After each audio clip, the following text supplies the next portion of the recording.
Como vemos pelas janelas da casa do Senhor, o sol já domina o dia.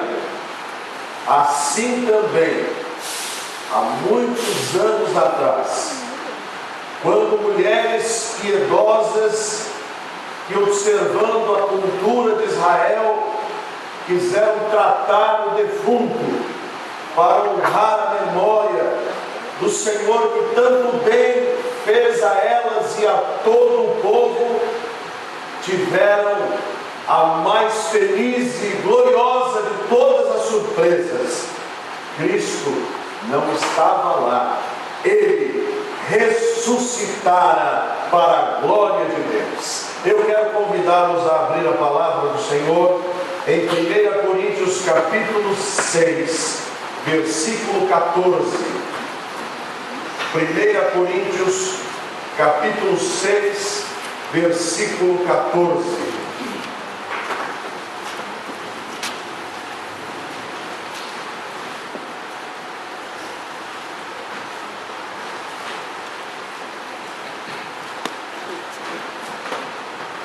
Assim diz a palavra do Senhor: Deus ressuscitou o Senhor e também nos ressuscitará a nós pelo seu poder. Aleluia, amém. Podem se sentar.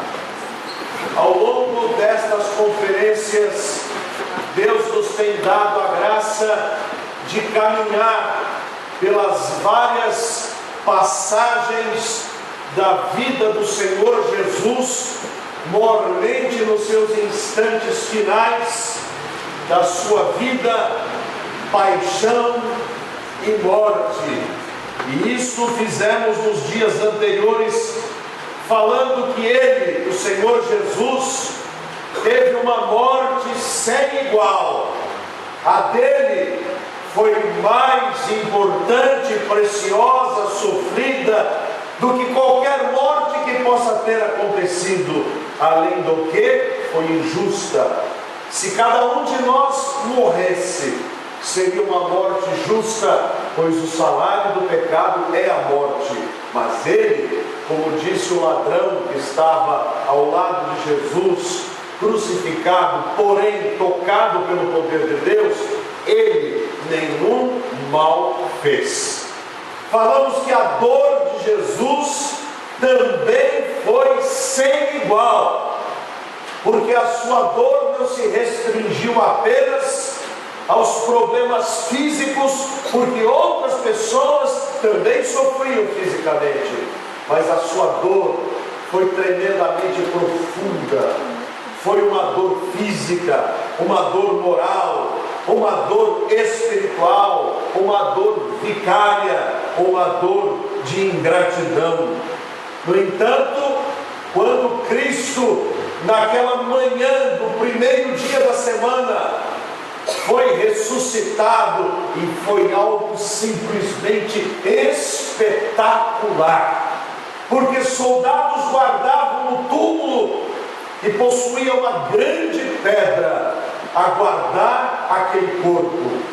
Para que soldados vão guardar um defunto? Com medo de sair da sepultura? Não, tinham medo que roubassem o corpo. Por isso ali estavam os soldados guardando a sepultura.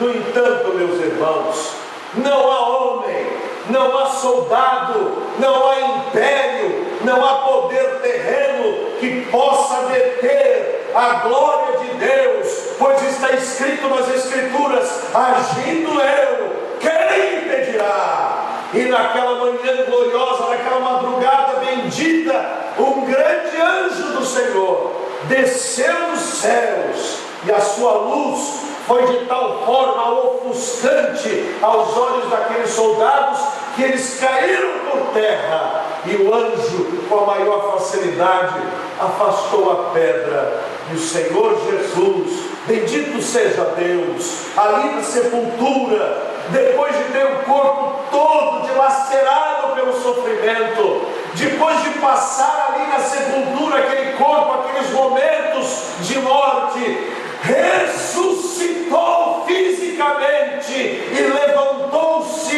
redivivo para nunca mais morrer. Qual a religião que possui um líder com a mesma característica? Disse o apóstolo Paulo na mesma primeira carta aos Coríntios, capítulo 15, verso 14: e se Cristo não ressuscitou, é vã a nossa fé e também é vã a nossa pregação. Sim, há anos atrás, o Padre Zezinho, muito conhecido no Brasil e no mundo e no meio católico, o Padre Zezinho compôs uma linda canção chamada O Seu Nome é Jesus de Nazaré. E então, numa das conferências dos bispos, o bispo primário disse a ele: você mantém Jesus na sepultura. Mas por quê?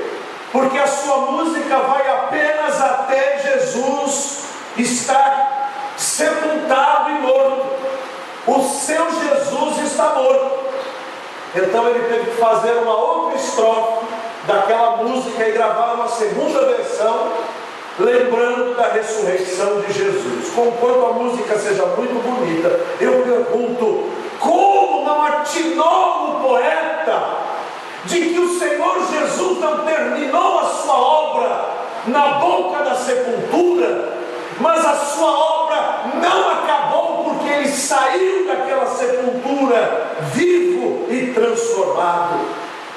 A nossa fé é diferente do islamismo, porque no islamismo o seu líder faleceu e continua falecido.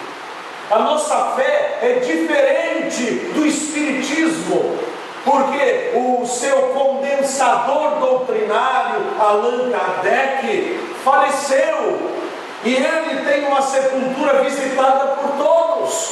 A nossa fé é diferente do budismo, cujas cinzas daquele seu líder foram esparramadas pelo rio. Nós não temos cinzas a esparramar, nós não temos corpos a velar, porque o nosso Salvador não está preso numa sepultura, mas temos apenas o testemunho de uma suposta sepultura que fora de Jesus, e que ali há uma placa dizendo: ele não está aqui porque ressuscitou. Mas também podemos dizer que a sua ressurreição foi sem igual. Outras pessoas ressuscitaram. Ele não foi o primeiro e ele também não foi o único. Outras pessoas ressuscitaram nas páginas da palavra de Deus. No ministério de Eliseu houve uma ressurreição. No ministério de Jesus ele ressuscitou pessoas também.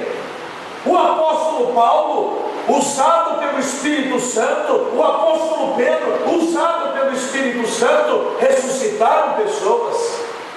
O Senhor Jesus ressuscitou Lázaro, que já estava há 4 dias dentro da sepultura. Olha, não são ressurreições também? Na morte de Jesus, na cruz do Calvário, o seu poder glorioso de vida foi tão estonteante que cadáveres novos de pessoas piedosas das sepulturas saíram e voltaram para suas casas, assustando todos. Qual a diferença? A diferença é que todas essas pessoas que ressuscitaram o fizeram por algum tempo, mas vencido o prazo de validade, voltaram novamente a morrer e ficaram sepultados. A ressurreição de Jesus foi sem igual, porque foi corpórea. Saibam os irmãos que há cristãos que pensam que não foi o corpo de Jesus que saiu da sepultura, mas foi apenas uma imagem etérea, foi apenas um ectoplasma que saiu da sepultura e que apareceu para as pessoas, que o corpo pouco valor tinha. Não!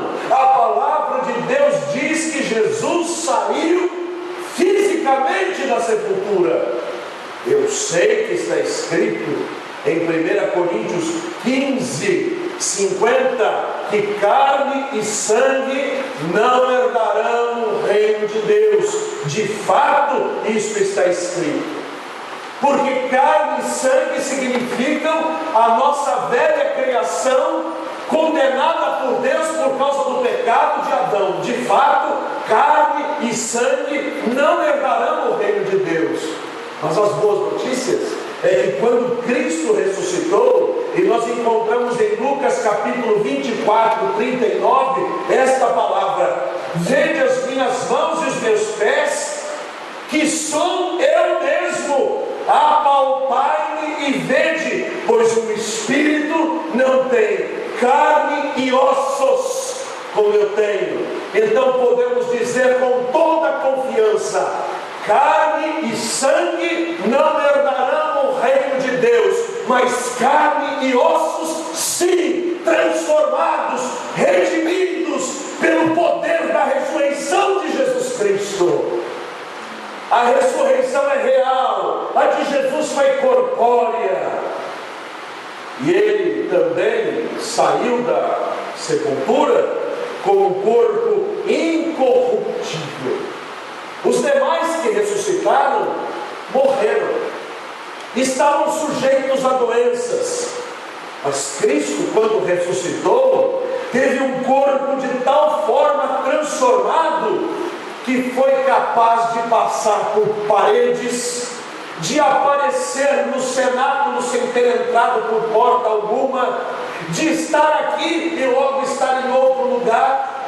Além do que, comeu com os seus apóstolos, ainda fez um churrasco de peixe na beira do lago e comeu com eles, de forma que o seu corpo foi transformado de maneira incorruptível. Ele não envelhece mais, ele não adoece mais, ele não morre mais, porque o poder da ressurreição torna o corpo, a princípio de Jesus, maravilhosamente perfeito. E ele prometeu que os que crescem no seu nome também alcançariam igual ressurreição. Aleluia! Glorificado seja o Senhor. A sua ressurreição foi sem igual e prova o seu poder. Se Cristo não tivesse ressuscitado, a morte continuaria sendo vitoriosa. Nós damos graças a Deus, porque os nossos governantes não são imortais. Há de chegar um dia que, por mais corruptos que sejam, por mais poderosos que sejam, por mais ricos que sejam, haverá um poder maior sobre suas vidas, que é o poder da fatura da morte, a dizer: seus dias acabaram e terminaram. Mas o nosso Senhor Jesus Cristo, ele não foi detido nem pela cronologia e nem pelo poder da morte, porque quando morreu, logo depois ressuscitou para nunca mais morrer. Aliás, ele afirmou categoricamente em João capítulo 11, verso 25: eu sou a ressurreição e a vida. Quem crê em mim, ainda que esteja morto, viverá. Ele pregou e provou pelo seu poder que ele tinha poder para dar a vida e para recobrá-la, dar a vida e recuperar a sua vida. Quem outro tem esta autoridade? Qual é o outro que pode dar a vida e recuperá-la? Houve um filme há tempos atrás, não sei se baseado em fatos verídicos ou não, de alguns médicos que faziam experiências de chegar ao momento da quase morte.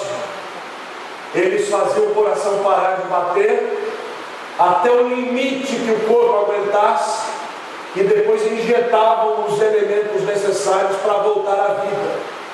É claro que é um filme horroroso e que depois mostra que Eles não conseguiram voltar porque há um limite, o corpo não aguenta e eles morreram, foram vencidos pelo poder da morte. Mas o nosso Senhor Jesus Cristo não fez experiências, Ele morreu de fato por mim, por você, mas apesar de ter dado a sua vida, Ele tomou de volta. As chaves da vida e da morte estão nas mãos de nosso Senhor Jesus Cristo. Aliás, meus irmãos, há por aí uma cultura de que o diabo é o rei do inferno, de que o reino de Deus, o Senhor Jesus é o rei, e lá no inferno Satanás é o soberano. Onde está isso nas Escrituras?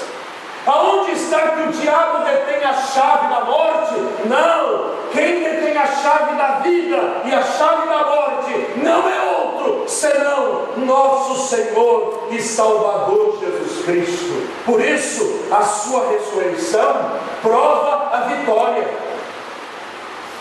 Jesus, quando morreu, até o momento de ressuscitar, passou por uma experiência absolutamente antagônica.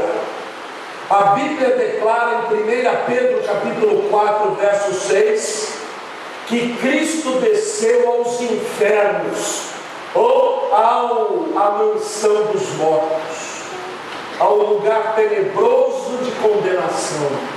Para que ele foi lá? Foi lá condenado? Não. Ele lá desceu, e não vamos entrar em detalhes aqui, mas para declarar a todos aqueles que estavam aprisionados e dizer: eu venci a morte, e a partir de agora estas chaves eu as detenho na mão. Onde está, ó morte, a tua vitória? Onde está, ó morte, o teu aguilhão? Mas ele não ficou ali. Diz a Bíblia que na mesma tarde ele esteve no paraíso. E lá no paraíso ele teve um encontro com um ladrão convertido. Imagina aquele ladrão sofrido, morrera com a perna quebrada, porque era isso que a Bíblia diz, que os prisioneiros tinham as pernas quebradas para morrer mais rápido. Só Jesus já havia morrido.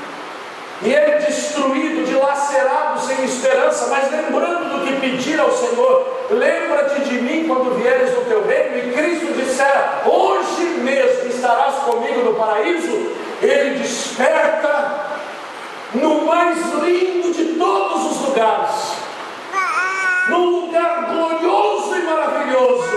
E quem vem lhe dar o abraço da chegada? Nosso Senhor Jesus Cristo. Como que dizendo: seja bem-vindo à casa do Pai, seja bem-vindo à morada dos que creem em mim, seja bem-vindo à morada daqueles que se libertam do pecado e possuem a vida eterna. Por isso a ressurreição de Jesus foi sem igual. Mas também a ressurreição do Senhor prova a sua divindade. Nenhum mortal, por melhor que seja, ou por melhor que fosse, poderia ter feito o que Cristo fez. Certamente que Elias foi ao céu sem morrer. Certamente que Enoque foi ao céu sem morrer. Enoque foi levado por Deus, arrebatado, e Elias subiu numa carruagem parecida com uma carruagem de fogo, mas foram para lá por graça do Senhor, e lá estão até quando Deus disser: voltem. E é possível que sejam as duas testemunhas que virão ainda para morrer junto ao muro lá em Jerusalém, naquela proclamação das profecias apocalípticas. É possível, mas não é a nossa história aqui. Se eles foram arrebatados, o foram pelo poder de Deus. Porém, o Senhor Jesus Cristo, Ele que pregou, Ele que disse que era o mediador, Ele que disse que era o bom pastor, Ele que disse que era a porta das ovelhas, Ele que disse que era a água da vida, Ele que disse que era o pão da vida, prova pelo seu poder de ressurreição, que de fato, quem dele come tem vida eterna, quem dele bebe tem vida eterna, quem anda por ele salva-se e encontra a pastagem necessária. Ele prova ser quem é, Ele prova o seu poder, Ele tem poder de desafiar a morte, Ele é o Deus conosco, o Emanuel glorioso. Nenhum santo faz isso, nenhum santo tem poder para resolver o seu próprio problema de morte. Pedro morreu e continua morto. Maria morreu e continua morta. José morreu e continua morto. Os nossos grandes heróis da fé da história, Hudson Taylor, David Livingstone, William Montgomery, morreram e continuam mortos. O pastor Isaías desta igreja, herói da fé, faleceu e continua morto. Mas o nosso Senhor Jesus Cristo, o único mediador entre Deus e os mortos, também morreu, mas ressuscitou, aleluia.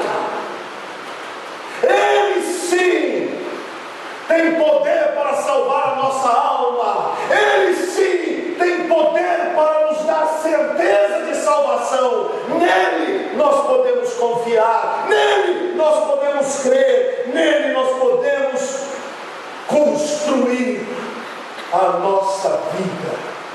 Por isso não andamos com imagens arrastadas por andores, que nada são do que pedaços de gesso e de barro. Estes não são os nossos deuses. Nem a imagem suposta do Senhor Jesus é para nós qualquer coisa, porque Ele não está ali, nem na sepultura, nem na cruz. Procurem-no na cruz e não o acharão. Procurem-no nos bonecos de gesso e não o encontrarão. Procurem-no na sepultura e não o acharão, porque Ele ressuscitou e está sentado à direita de Deus Pai Todo-Poderoso, de onde há de vir a julgar os vivos e os mortos. Creio